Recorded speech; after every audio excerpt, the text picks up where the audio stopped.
My husband, my grandson, and my daughter have been going fishing at the Cherry Grove Pier in near Myrtle Beach, South Carolina, and they finally caught enough fish for me to make an amazing fish fry.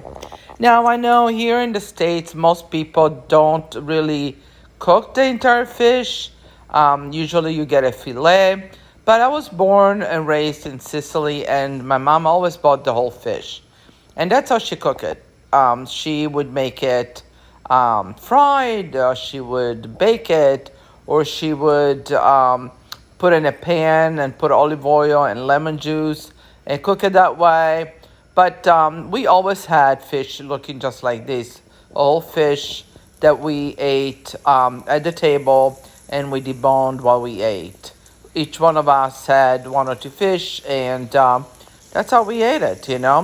But so what I did today, I just fried it with flour. I put salt and pepper in the flour. I dredged the fish in the flour, and then I just fried it. I made sure that it was well cooked on both sides, but it was delicious when we ate it. Again, it was pretty special because this is a fish that my family cooked.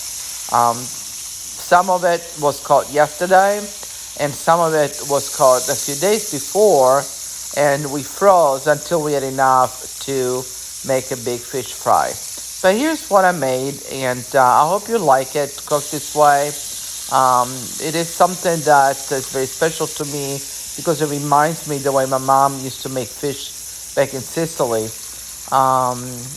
There is a lot of bones in this fish. They're little, but you have to be careful.